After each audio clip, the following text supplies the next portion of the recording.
Aduke placed a call to Sharon and told her she needed her help. She was the only one she thought could help her. Joy's father had been in the hospital before they finished their exams. She was having a lot on her plate already, and Aduke didn't want to bother her.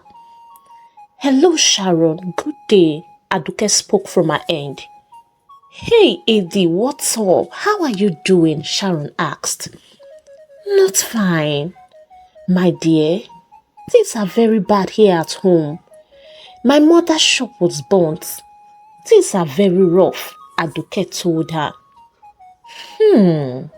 It is such a pity. I'm so sorry." "Sharon, please, can you lend me some money?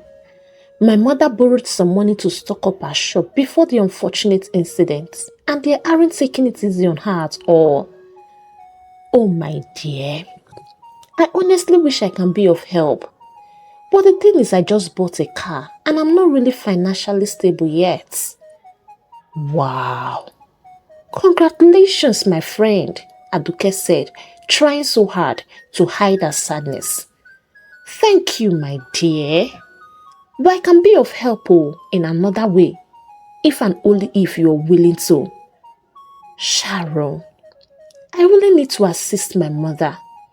We are going to die of hunger and starvation if nothing is done," Aduke narrated.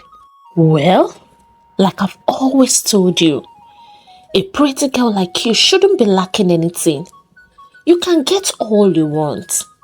See, I have an outing tonight. A group of politicians will be having a get-together and they need beautiful girls to have fun with. Trust me, the envelope is going to be large. And I think it will go a long way to solve your problems," Sharon said. Aduke kept quiet as she didn't know what to say. "Hello, Aduke. Eddie, can you hear me?" "Well, I know you can. If you are interested, call me before 7 p.m., Sharon said and hung up. Oh my God.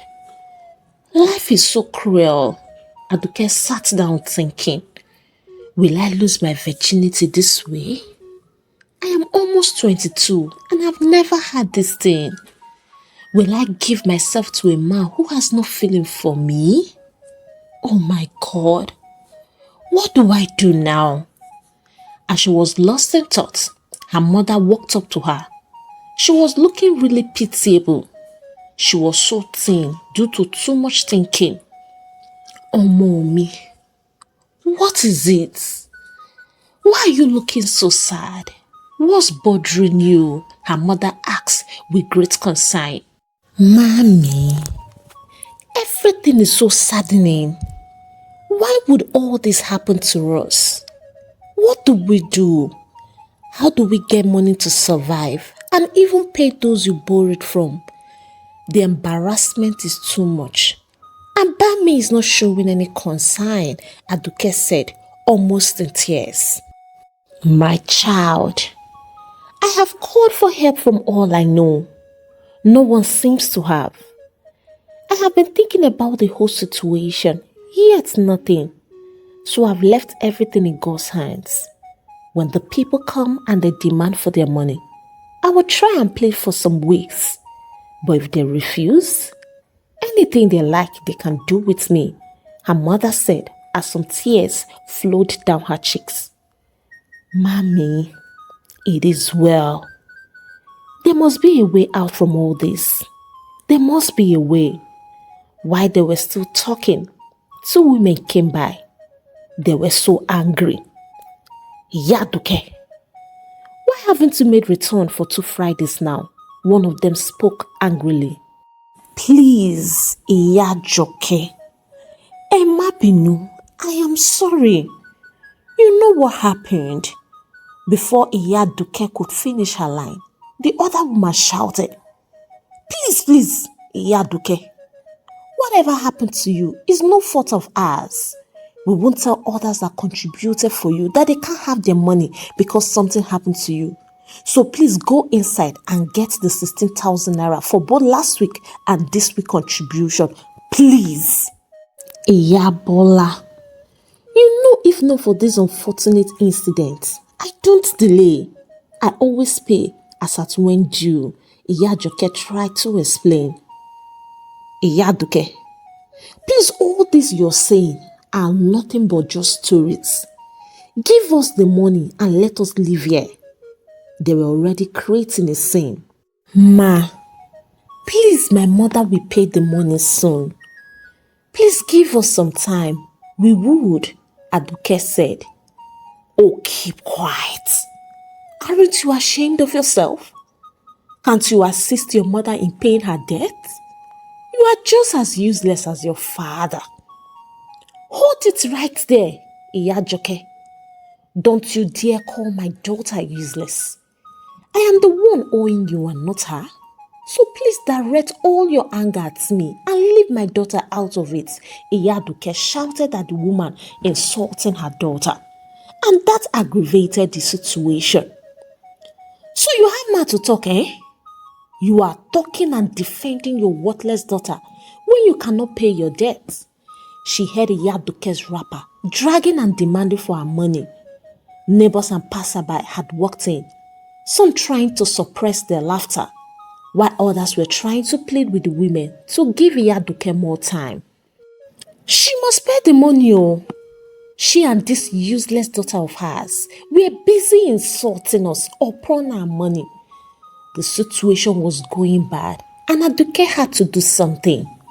Madam, first thing tomorrow, your money will be ready, Aduke said to them, and other people joined her to plead with the women to have patience till tomorrow. Okay, oh. If by tomorrow the money is not ready, then all the valuables in this house, that's if you have any, will be gone, the women said and left. Mother and daughter thanked all those that came to their aid. Iyaduke then sat on the floor weeping. Aduke went inside and placed a call through to Sharon. Where can I meet you? She asked. I am coming. Okay, no problem. I will send you the address soon, Sharon said. Aduke had a bath, got dressed and came out. Aduke, where are you going? Her mother asked. Mommy, I want to see a friend of mine and ask her for money. I might not be coming back as her place is quite far, she told her mother. Okay, my child. Just be careful. I pray your friend is able to lend us the money, she said. Aduke got to Sharon's place. Her family seems okay. What more could make a child live a life like this, having such a family? Her both parents seems responsible and loving. Indeed, who has the heart has no head, and who has the head has no heart, Aduke thought within herself. Soon, they set out for the journey, and Aduke asked Sharon, who did you tell your parents bought you a car? Well, I told them my boyfriend abroad did. Aduke exhaled. Just very soon, they arrived at a 5-star hotel, suitable only for the important figures in the society. And just within 5 minutes, some other girls caught Sharon that they were outside, so she went out and got them. She ushered everyone, including Aduke, into a mini hall, exclusively reserved for the men they were coming to meet. There were varieties of expensive wine, well-spiced chicken, goat meat and even fish. Sharon was the only girl the high mighty men were acquainted with, so she introduced the other girls to them. She then said to one, Chief, this one is for you, oh, pointing to Aduke. She's just the way you like them. I promise you, this package I got for you, when you taste it, you will pay me double, Sharon said smiling, and the man was also smiling sheepishly. After the eating and drinking, each man went inside with a girl, and Aduke went in with the chief. Getting inside the VIP lounge of the prestigious hotel, it wasn't disappointing at all. It was magnificent. Aduke had never seen a room as fine as that her whole life. While she was looking round the room in bewilderment, Chief's voice interrupted. "My baby, sit down." He was about touching her when Aduke adjusted. Oh. You want me to shower? No problem. Let me go and shower. I would be back in a jiffy. He pulled off his abada and shokoto to reveal his protruded belly. My God, this man is shapeless, Aduke thought within herself. Chief pecked her forehead and walked into the bathroom. Different thoughts went through Aduke's head as the chief went in. Should I do this? Is this really the solution? Do I have to trade my virginity with money? Just then, she sighted a briefcase just close to the bed. Looking at the briefcase, different thoughts ran through her head again. All she wanted was some money to sort Mommy's bills. Oh God, she was left confused. Should I get the briefcase, try to open it and get some cash? Or should I just do what I've come to do?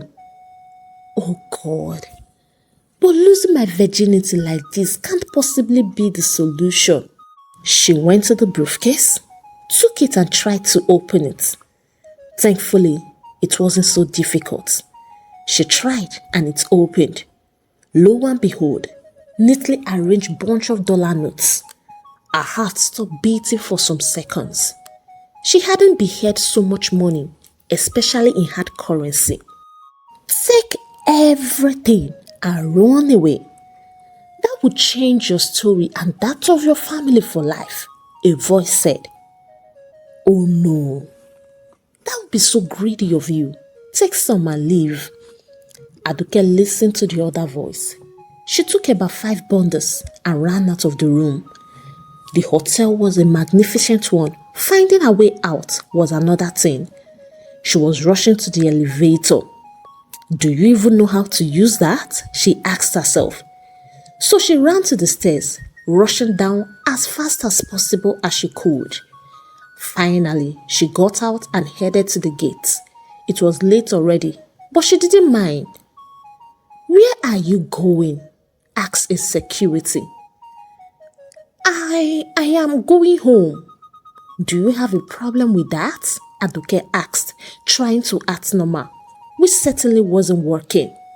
While they were still talking, 2 bouncers walked up to where they were, and one of them carried Aduke on his shoulder like she was a baby. What is the meaning of this? Put me down. You are harassing me, Aduke said, hitting his back. It was as if her words or hits had nothing on him. He was walking hurriedly back to the hotel while the other bouncer was behind them. As they headed to Chief's room, Aduke knew she was doomed. They took her to Chief, who was sitting on the bed angry. Sharon was there too. Immediately, the bouncers threw her on the bed like a piece of trash. Chief stood up like an angry lion and landed 2 sound slaps on her cheeks. How dare you? How dare you try to steal from me? Amy, Chief Honorable Babatunde, I am going to deal with you. AD, how could you? I mean, why? Why would you do this? If you weren't ready to do this, then why did you come over? You weren't forced, were you? I am totally disappointed in you. You are such a big disgrace, Sharon scolded. Chief, please, I am sorry for this misconduct. Please temper justice with mercy. Have mercy on her. Chief, please. She's just a girl who has refused to grow up. Please, I am begging. Sharon, I am very disappointed in you. How could you bring a criminal to me? Chief said to Sharon. Emma Binu, sir. I am very sorry. Please, sir, it will never ever repeat itself again. Please, Sharon pleaded. Well, you can go to your room and don't keep my friend waiting. I know how to handle this little brat, Chief said to Sharon. All right, sir. Thank you so much, sir. Sharon said as she walked out, not without giving Aduke a disgusting look. Chief took his phone and dialed the number. "Come inside," he said, and hung up. The two bouncers soon reappeared. "Gentle, go get ropes for me," he said to one of them, who went out and soon returned with some ropes. "Tie her hands and feet to the bed," he said to them. They grabbed Aduke and were trying to tie her hands and feet. "Please, sir. Please, I am sorry. Have mercy on me. I am sorry," she was shouting and pleading. "Look for something and tie her mouth. I don't want to hear a word from her." One of the guys took an handkerchief and tied her mouth. "You can go," he said to them. They went out and he shut the door from inside. Aduke was crying seriously, hot tears rolling down her cheeks. Chief stood before her and removed his towel. It was the first time Aduke was beholding a male adult in full. She exhaled in fear. "I wanted to have this with you easy and calm, but you pushed me by revealing the criminal tendency in you. I hate thieves. I hate them with passion." He was merciless on Aduke. She cried. She wept bitterly. But his heart was like a rock. He didn't even have mercy on her, knowing it was her first time. "Oh, I wish I was never born," Aduke cried out in so much pain. When he was done, he stood up and licking his lips foolishly. "Oh, baby, I didn't even know you were still intact. I mean, in this age and time, a girl like you in her 20s still intact. That's a miracle." He called his boys to come untie Aduke. She was too weak to get up. Soon, it was morning. "You see, I had planned to deal with you by not giving you a penny for trying to steal from me. But because you were pure, and I had the privilege of being the first man to taste your honey pots, I shall give you something." He brought out another briefcase. It was bigger than the previous one. He opened it and it was full of Naira notes. 1,000 Naira notes to be precise. He brought out 20 bundles and handed it to Aduke. Looking at him, Aduke hated him. She wanted to spit on him and his money. But on a second thought, she realized her mother needed the money. She took it with pains and tears in her eyes, realizing that she had traded her virginity for it. While in the car going home, the other girls and Sharon were overjoyed at the generosity of the men. They were happy, but Aduke didn't say a word. Instead, she was in tears. She had betrayed herself and her mother. She didn't allow Sharon drop her at home. She and the other girls were seductively dressed, and her mother could figure it out. She bought a bottle of water and washed her face. She wouldn't want her mother suspecting anything. She managed to coordinate herself and went inside. "Mommy, ẹ káàárọ̀," she greeted. "Ọmọ mi, welcome. What is it? Your eyes are swollen like you have been crying all night," her mother asked with great concern. Indeed, the instincts of mothers are unbeatable. "Mommy, crikey. No. What will make me cry? You know, being with my friend, we just talked and gisted most hours of the night. That explains my swollen eyes," Aduke managed to cover up. "Young girls and gossip are like 5 and 6, Mommy said." "How are our parents?" "Oh, they are fine. They sent their regards. In fact, when I explained our situation, they were so compassionate. They gave me some money and they asked us to keep it. No need paying back," Aduke said. Oluwa o. God will bless them. They will never lack. They will never know a better yesterday. In fact, Adukemi, you are going to give me the number or call your friend so I can appreciate her parents, her mother said. Okay, ma, no problem, but I shall go in first and freshen up. Aduke went inside and cried some more. She felt dirty and unworthy. She managed to have a bath, counting the money. She discovered a shocking sum of 2 million naira. She was surprised and angry at the same time. While in the room, she heard voices outside. It was the women that had come the previous day. They had come for their money and they sounded ready for war. Oh yeah, madam, our money. You asked us to come this morning. Where is the 16,000 naira you asked us to come collect? One of the women said. Good morning, ma. Nothing is good about this morning, the other woman attacked Aduke. Just give us the money and spare us all these pleasantries, she said. Ma, please, if you don't mind, give me the total amount Mommy is owing you, Aduke said calmly. Her mother was surprised at the question. The women stared at each other and laughed sarcastically. You haven't paid common 16,000 naira and you are asking of the total amount.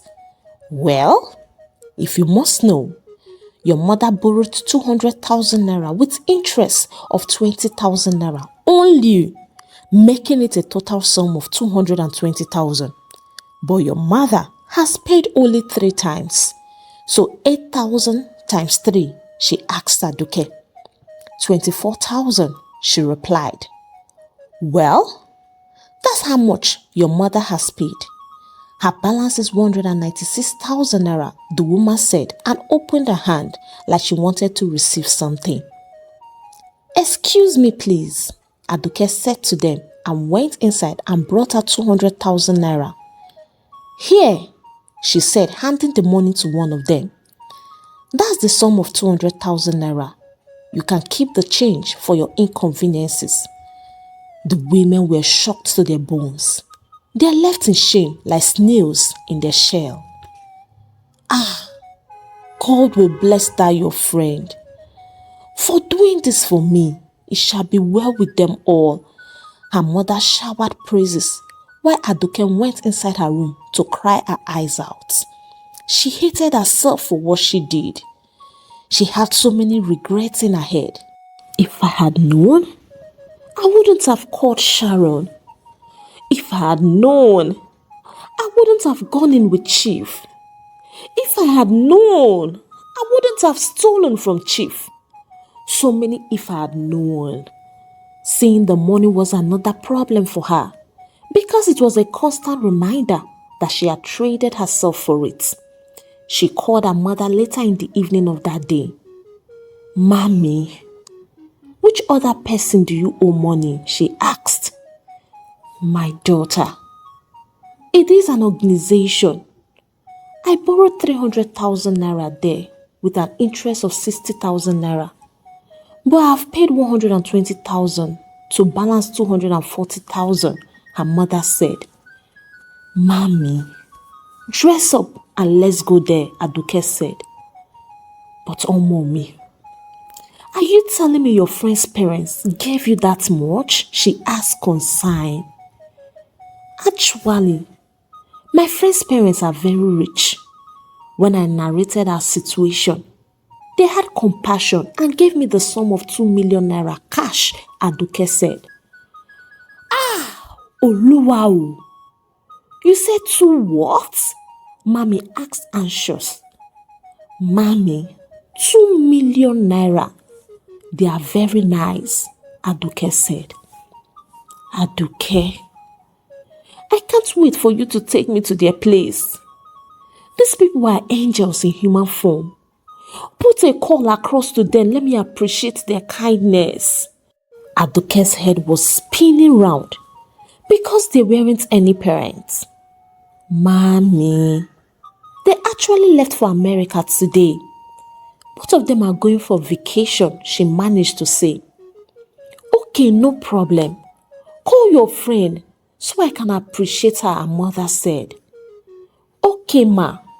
Let me get my phone inside. Getting inside the house, she quickly placed a call across to Sharon to inform her about the situation at hand and that she should play along. She came out with her phone and dialed Sharon's number. "Hello, Sharon. My mother wants to talk to you," she said and handed the phone to Mommy. "Oh, my daughter. Thank you very much for what you and your parents have done. Thank you for helping us this much. I really appreciate. I can't thank you enough. You are such a good friend.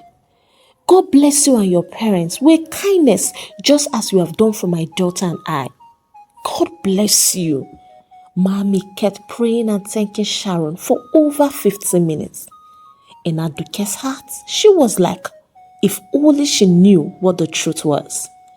She and her mother went to the place she borrowed money and they paid completely. Getting home, they had about 1.5 million left. She brought out the home money and handed it over to her mother. "Mommy, this is the remaining money. Please use it to rent another shop and start up your business again. My daughter, God bless you. You have taken pains and shame away from me. May you not know shame in Jesus' name. But mommy, take some of the money and buy yourself some clothes, shoes and bag," she suggested out of concern and love. "Oh, mommy, don't worry. I don't need any of those for now. Just start up your business and make it grow. That's all." "Kai, my child, you are a diamond among stones, the brightest of all stars. God in heaven will be the one to reward you." She hugged her daughter passionately while Aduke tears dropped on her back. "Oh, mommy, are you okay? You don't look happy at all," her mother asked again with concern. Indeed, mothers are supreme. We can never hide our feelings from them. "Oh, mommy, they are tears of joy. I am just so happy that nobody will come here to embarrass you again," Aduke said. As time went on, her mother really opened a new shop. Things went back to normal, except that Aduke was unable to forgive herself. Soon, school resumed again and she went back. Her mother gave her some foodstuffs and some money. She was no longer the happy and smart girl she was. She was dying of guilt and self-condemnation. She isolated herself from everyone.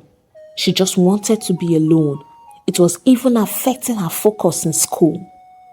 "Aduke, what is it? You have not been yourself since we resumed for 300 level. Did anything happen at home? How is your mother and father?" Just asked with great concern. "They are fine," Aduke managed to answer. "If they are fine, then why are you like this? What's going on?" Joyce wouldn't stop asking, but Aduke was done talking with her. The next day, at the end of one of the lectures, Aduke heard a voice. "AD, Aduke, wait." Turning back, it was Sharon. Of course, she should know because she's the only one that calls her AD. "AD, what is it? I notice you have been avoiding me like a plague since we resumed. Is it because of the other day? You know I should be the one angry at how you embarrassed me before Chief. But I'm not," Sharon said. "Well, Sharon, I am not avoiding you. I just want to be on my own." "Come on now, AD. Is it because it's your first time? Come on. You are going to do it one day, you know," Sharon said, smiling sheepishly.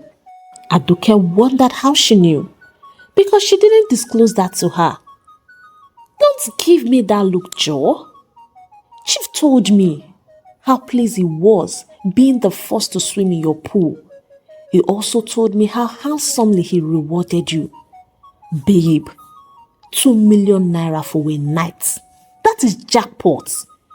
You know Chief has not stopped asking about you. The man seems to want more of you, Sharon said. Well, tell that your good-for-nothing chief that he will rot in hell. And as for you, please I beg you, stay away from me. I am trying to get my life back. Please, I don't need you around, Aduke said and walked away. When she got back to her hostel, Joyce asked, "What is going on between you and Sharon? Is she the reason for your change of attitude this semester?" Jay, please. I don't want to talk about it. Okay, oh, if that's what you want, Joyce replied and dropped the topic. The academic and non-academic staff went on strike for 2 months over non-payment of salaries. Aduke went home and assisted her mother in her shop. Thankfully, the strike was called off and school reopened.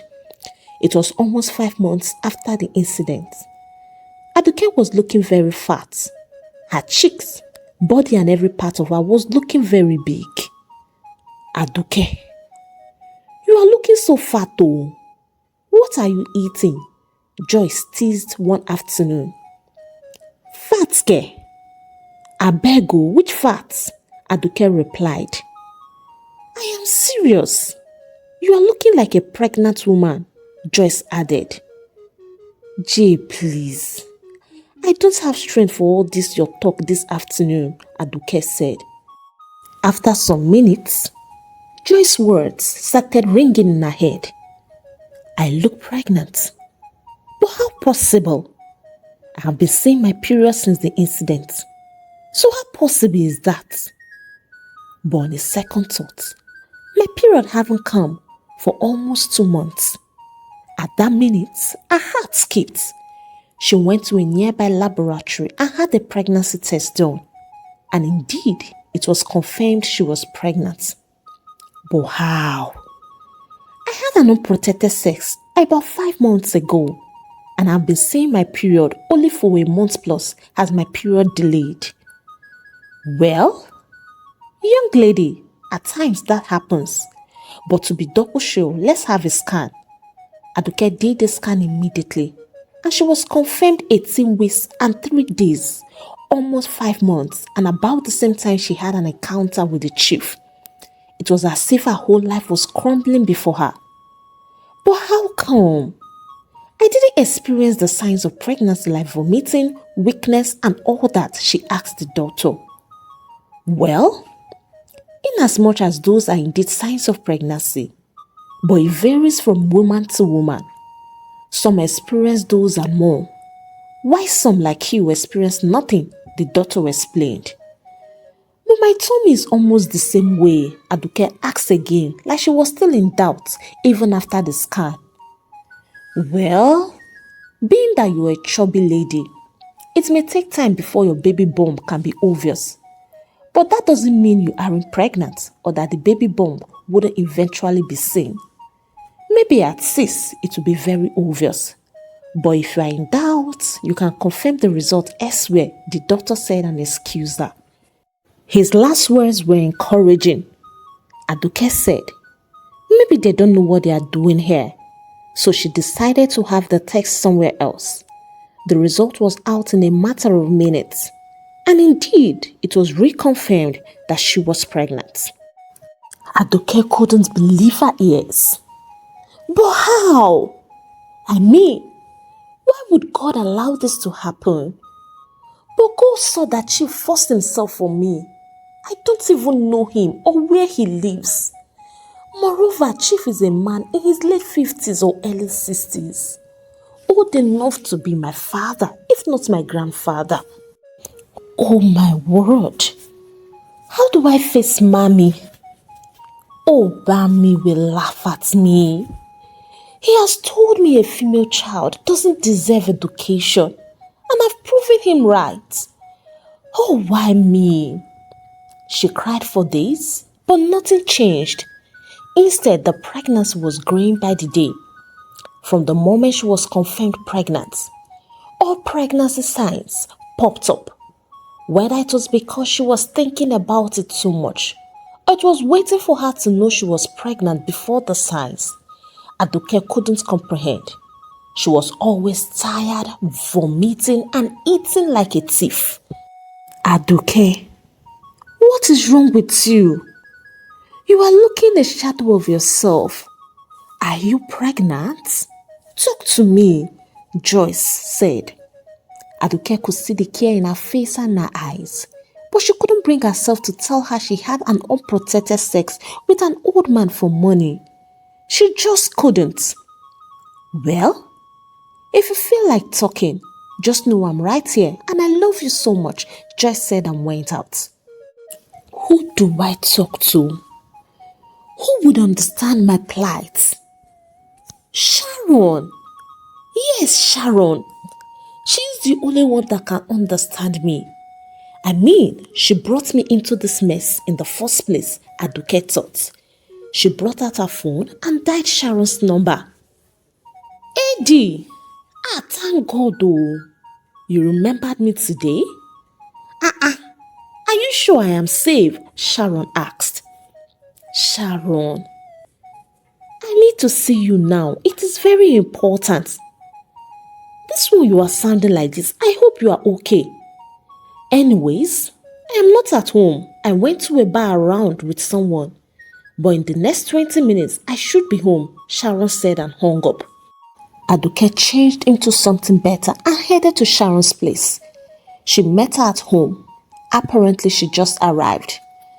My runaway friend. Welcome, oh, she greeted. Sharon.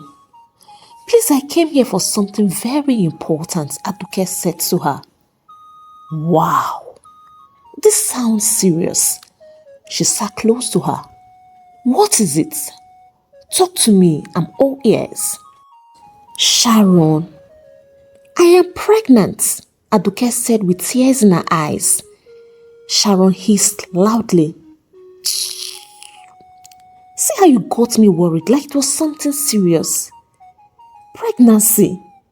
Girl, you dey form my hand though, she said, removing her shoes and jewelries. Sharon, you mean what I just said is not serious enough? My education is at stake. I am about to bring disgrace to my family. I am about to become a mother of a child to a man old enough to be my grandfather, and you say it isn't serious?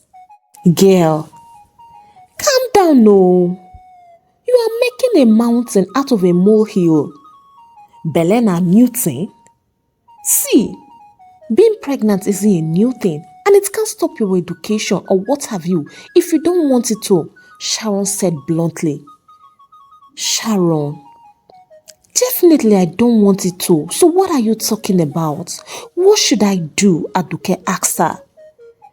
There's no two ways about it now. Terminate it and move on with your life, she said like it wasn't a big deal. What? Sharon, you want me to have an abortion? Aduke asked confused. Girl, you are left with no other option. Oh. You are in your 300 level. Just one more ladder to go. Are you going to throw that away? Even your mother will be heartbroken. Your father will laugh at you. You will live a worthless life. Trust me, Chief isn't going to accept that bastard in your womb. He has a wife and 5 adult children, of which 3 are already married with their own children. He's also a big politician like you know, and he wouldn't want anything affecting his image and reputation. So tell me, would you want to be a mother to a bastard child and face the discrimination and stigmatization for life? But Sharon, what if I die or anything goes wrong? Aduke asked her. What is killing you and who is killing you? I have done my 4 good times and nothing happened to me. And as you can see, I am still alive. I have a good specialist for things like this. But Sharon, I am scared. Isn't there another way? Aduke asked in tears. My dear, you have only 2 options. It is either you flush and move on with your life, or keep it and regret it for the rest of your life. And by the way, you had better be fast with the thinking. If I'm not mistaken, it's been 5 months with your encounter with Chief. That means you're 5 months gone. You better act fast for your own good, Sharon said. Aduke went back home and couldn't sleep all through the night. She was thinking about her situation. Indeed, there are only 2 options. It is either I flush and forget this nightmare, or I keep it and live with it for the rest of my life. After much consideration, she decided she was going to do it and pretend it was just a bad nightmare. The next day, she placed a call to Sharon. "Hello, Sharon. I am ready." "That's my girl talking. Come over later so I can take you there," she said. She went to Sharon's place later and off they went to her daughter. "Well, to be honest with you, this is no joke. Why did you wait this long before coming, young lady?" the doctor asked. "I didn't know I was gone. I was having my periods and no signs at all," Aduke said. Nature had played a tough one with you. Nevertheless, I am going to do my best. Hope you know the method your friend uses is not going to work for you. At this stage, I'm going to use my instrument, the doctor said. Aduke turned to Sharon for explanation because she didn't understand what the doctor meant. "Calm down, AD. It's just another way of getting this thing out now. But trust me, you'll be fine," she said and held her hands. "So, young lady, are you ready to do this?" the doctor asked. Aduke nodded her head slowly in affirmation. Within 40 to 50 minutes, he was through, and Aduke could barely walk straight. She bent like an old woman and could only walk with the support of Sharon. "It's so obvious your friend is new. She's going to feel this way for some days. Ensure she takes her medication. They will go a long way in reducing the pain she's feeling now," the doctor said. "No problem, Doc. Thanks a lot," Sharon said and took Aduke to her car. Obviously, she had sorted the bills. "Should I take you to my place or yours?" Sharon asked as she drove.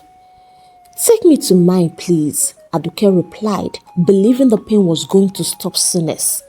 They arrived at her hostel and thankfully nobody was around. They had all gone for lectures.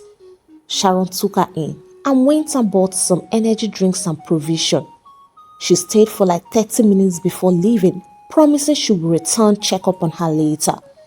The pain didn't stop. It increased instead. Aduke went to hell and came back. It was like God and the universe were angry at her because of the evil she had done. Her phone was off. It was out of power. She couldn't reach anyone for help. Neither did she have the ability to walk out and get help or go to the hospital. She knew right there she was going to die, for she felt life going out of her. She slowly was losing her sight and couldn't even feel anything. Then suddenly, all she beheld was darkness, as if the end has come. Hey, African Tales by Kamma tribe, how are you all doing? For me, I am doing just fine. Thank you for watching to this point. Please like, share and subscribe if you have not. And let me also read what you think about this episode in the comment section.